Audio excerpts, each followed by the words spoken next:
ஓம் நமச்சிவாய சிவாய நம. அனைத்து தமிழ் உள்ளங்களுக்கும் கனிவான வணக்கங்கள். நாம் இந்த பதிவில் பெயர்ச்சியாகும் சுக்கிர பகவானால் உங்கள் வாழ்வில் ஏற்படக்கூடிய சுப மற்றும் அசுப பலன்கள் என்ன என்பதனையும், அசுப பலன் ஏற்படுமாயின் ராசிக்காரர்கள் செய்ய வேண்டிய பரிகாரம் என்ன, வழிபட வேண்டிய தெய்வம் யார், வழிபடும் முறை என்ன என்பதனை பற்றியும் விரிவாக காண்போம். நடக்கப் போகும் இந்த பெயர்ச்சியால் உங்கள் வாழ்வில் வளமும் நலமும் செல்வ செழிப்பும் பெற்று வாழ்வின் உயரிய நிலையை அடைய எல்லாம் வல்ல எம்பெருமானை வேண்டி விரும்பி கேட்டுக்கொள்கிறேன். சுக்கிர பகவான் செல்வம், மகிழ்ச்சி மற்றும் புகழை அள்ளித் தருபவர். மற்ற கிரகங்களைப் போலவே சுக்கிரனும் தனது ராசியை மாற்றுவார். சுக்கிரன் என்றால் இன்பம். மனித வாழ்க்கையில் அன்பு, பாசம், காதல் ஆகிய 3 இன்பங்களை அளிக்கக்கூடியவர் சுக்கிர பகவான். சுக்கிரன் சுகபோகங்களின் அதிபதி. சுக்கிர பகவான் மனைவி யோகம் தருபவர். ஆணுக்கு மனைவியை பற்றியும் பெண்ணுக்கு மன வாழ்க்கையை பற்றியும் சொல்லுகின்றவர். ஆகையால் சுக்கிர பகவான் நமது ஜாதக கட்டத்தில் நல்ல யோக அம்சத்துடன் இருப்பது அவசியம். இவருடைய தசா காலமான 20 வருடங்களில் மிகப்பெரிய ராஜயோக பலன்கள் உண்டாகும். இந்த சுக்கிர பெயர்ச்சியால் யாருக்கெல்லாம் சுக்கிர திசை அடிக்கப் போகிறது என்று பார்க்கலாம். வருகிற ஆகஸ்ட் மாதம் 26ஆம் தேதி சுக்கிர பகவான் பெயர்ச்சி அடையப் போகிறார். அடுத்த மாதம் செப்டம்பர் 20ஆம் தேதி வரை 26 நாட்கள் இந்த பயணம் தொடரும். இந்த சுக்கிர பெயர்ச்சியானது ஒரு சில ராசிக்காரர்களின் வாழ்வை புரட்டி போடப் போகிறது. துரோகத்தால் பிரிந்த கணவன் மனைவி, சகோதர சகோதரிகள் உறவு ஒன்று சேரப் போகிறது. நட்பு என்னும் நஞ்சால் உங்கள் உறவை பிரித்த துரோகியை இனம் கண்டு உண்மையான உறவு யார் என்பதனை அறிந்து கொள்வீர்கள். நஷ்டம் மட்டுமே பார்த்த வியாபாரிகள் திடீர் லாபத்தை அடைய உள்ளீர்கள். திடீர் லாட்டரி அடித்தது போல் லாபம் இரட்டிப்பாகும்.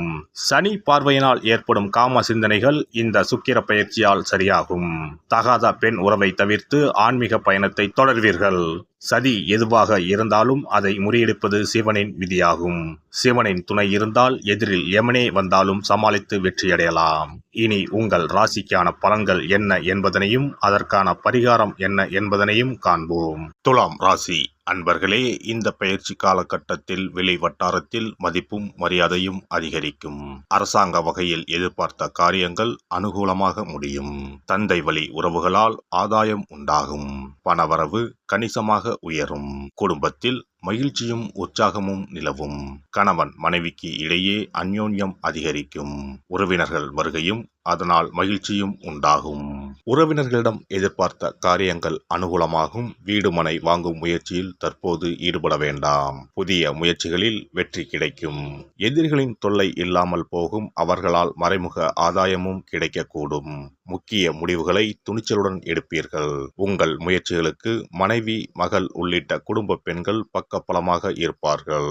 விலை உயர்ந்த நகை மற்றும் பொருட்களை இரவல் தரவும் வாங்கவும் வேண்டாம். வீட்டில் பொருட்கள் களவு போகக்கூடும் என்பதால் எச்சரிக்கையாக இருக்கவும். அக்கம் பக்கத்தில் இருப்பவர்களுடன் அனுசரித்து செல்வது நல்லது.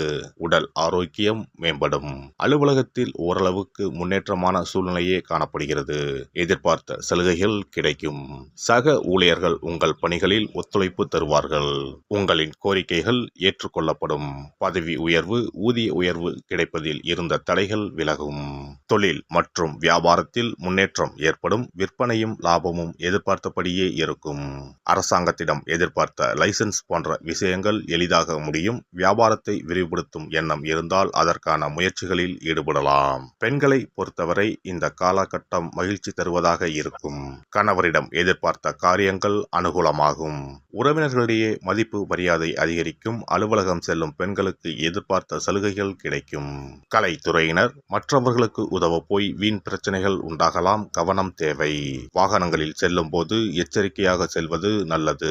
அரசியல் துறையினருக்கு எல்லா நன்மைகளும் உண்டாகும். மனத்துயரம் நீங்கும். சிற்றின்ப செலவு அதிகரிக்கும். மனதில் ஏதாவது கலக்கம் ஏற்படும். காரணமே இல்லாமல் வீண்பலி சுமக்க நேரலாம். ஒதுங்கிச் சென்றாலும் வழியே வந்து சிலர் சண்டை போடலாம். கவனமாக இருப்பது நல்லது.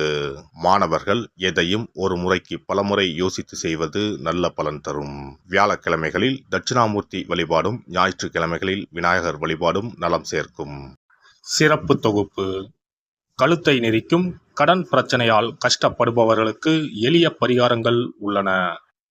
ருண, ரோக, சத்ரு இந்த 3மே மனிதர்களை வெல்லக்கொள்ளும். அதிலும் கடன் பிரச்சனை கவலையை ஏற்படுத்தி மனிதர்களை கலங்க வைத்துக் கொள்ளும். கடன் பிரச்சனையால் கஷ்டப்படுபவர்களுக்கு எளிய பரிகாரங்கள் உள்ளன. இந்த எளிய பரிகாரங்களை நம்பிக்கையோடு செய்தால் நிச்சயம் பலன் கிடைக்கும். ஒருவரின் ஜாதகத்தில் 6ஆம் இடம் கடன் ஸ்தானத்தை குறிக்கும். கடன் பிரச்சனையால் இன்றைக்கு பலரும் தற்கொலை செய்து கொள்கின்றனர். சக்கரத்தாழ்வார் அருள் இருந்தால் கண்டிப்பாக கடன் பிரச்சனைகள் நீங்கும். பெருமாள் கோவிலுக்கு சென்று சனி மற்றும் புதன் கிழமைகளில் சக்கரத்தாழ்வார் சன்னதியில் துளசி மாலை சாற்றி 12 முறை வலம் வர வேண்டும். ஒவ்வொரு முறை வலம் வரும் பொழுதும் கடன் தீர்வதற்கு மனமுருக நம்பிக்கையோடு வேண்டிக் கொள்ள வேண்டும். தொடர்ந்து 12 வாரங்கள் செய்தாலே கடன் பிரச்சனை தீர்ந்து மன நிம்மதி ஏற்படும். மேசராசியில் பிறந்தவர்கள் தயிரை கொண்டு இனிப்பு பலகாரம் செய்து ஒவ்வொரு வெள்ளிக்கிழமையும் மாலை வேளையில் பசுவுக்கு கொடுத்து வர கடன் பிரச்சனைகள் தீரும். விருச்சிக ராசியில் பிறந்தவர்கள் ஞாயிற்றுக்கிழமை அன்று லட்சுமி நரசிம்மருக்கு காய்ச்சிய பசும்பால் அல்லது பானகத்தை பிரசாதமாக வைக்க வேண்டும். 48 நாட்கள் இந்த பூஜையை செய்தால் கடன் தொல்லையில் இருந்து விடுபடலாம். ரிஷபராசியில் பிறந்தவர்கள் ஜவ்வரிசி கொண்டு இனிப்பு தயாரித்து அதை வெள்ளிக்கிழமை என்று பசுவிற்கு மாலை வேளையில் கொடுத்து வர கடன்கள் அடைந்து சுகம் பெறலாம். துலாம் ராசிக்காரர்கள் பசும்பாலை சுக்கிர ஓலையில் வில்வ மரத்திற்கு ஊற்றவும். 24 வெள்ளிக்கிழமை செய்திட நிச்சயமாக கடன் தீரும். வெள்ளிக்கிழமையில் அரச மரத்தடி விநாயகருக்கு அகலில் 11 தீபமும் 11 முறை வலம் வந்தும் வழிபட்டால் கடன் தீரும். மிதுன ராசிக்காரர்கள் தினசரி சிறிது தயிர் சேர்த்து குளித்து வரவும். கடன்கள் நீங்கும். மாலை வேளையில் சூரிய தரிசனம் அஸ்தமனத்துக்கு முன் செய்து வரவும்.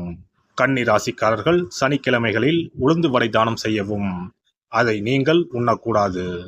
மேலும் துளசிக்கு தினசரி நீர் வார்த்து ஒரு மண் அகலில் நல்லெண்ணெய் விளக்கேற்றி வைக்க ருண நிவாரணம் பெறலாம்.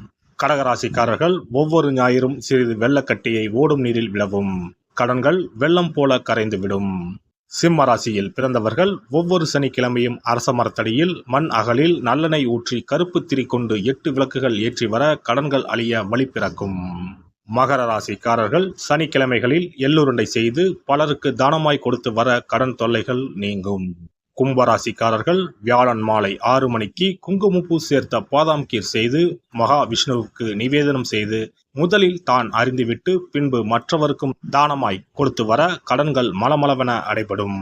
தனுசு ராசிக்காரர்கள் செவ்வாய்க்கிழமைகளில் ஆலய பணிகளுக்கு செங்கல்கள் முடிந்த அளவு வாங்கி கொடுக்க கடன்கள் அடைந்து நிம்மதி பெறலாம். மீன ராசிக்காரர்கள் செவ்வாய்க்கிழமை அன்று மதியமோ இரவோ நோயாளிகளுக்கு சப்பாத்தியை தானமாக கொடுத்து வர கடன்கள் வேகமாக அடைய ஆரம்பிக்கும். குறைந்தது 9 சப்பாத்திகள் கொடுப்பது நல்லது. செவ்வாய் பகவானை மனதார நினைத்துக் கொள்வது நலம் தரும். பௌர்ணமி நாளில் குலதெய்வத்திற்கு படையலிட்டு வழிபடுவது சிறப்பு. குலதெய்வ படம் இல்லாதவர்களும் குலதெய்வம் பற்றி தெரியாதவர்களும் 5 முக குத்து விளக்கை பூஜை அறையில் ஏற்றி வைத்து படையல் போட்டு கற்பூர ஆரத்தி காட்டி கடன் பிரச்சனை நீங்க மனதார வேண்டிக் கொள்ளலாம். இவ்வாறாக 9 பௌர்ணமிகள் விடாமல் இந்த பரிகாரம் செய்ய கடன் தொல்லைகள் எளிதாக தீர்ந்துவிடும். கடன் தீர்வதற்கான வழிகளும் கிடைக்கும். இந்த பரிகாரத்தை அனைத்து ராசிக்காரர்களும் செய்யலாம். எல்லாம் வல்ல இறையருளால் நீங்களும் உங்கள் அன்பு குடும்பமும் உடல் நலம், நீலாயுள், நிறை செல்வம், உயர் புகழ், மெய்ஞானம் ஓங்கி வாழ்க வளமுடன். இந்த வீடியோ பதிவு உங்களுக்கு பிடித்திருந்தால் லைக் பண்ணுங்க, கமெண்ட் பண்ணுங்க, ஷேர் பண்ணுங்க, மறக்காம சப்ஸ்கிரைப் பண்ணுங்க, பக்கத்துல இருக்கிற பெல் பட்டனை கிளிக் பண்ணுங்க. நன்றி, வணக்கம். ஓம் நமச்சிவாய. சிவாய நம.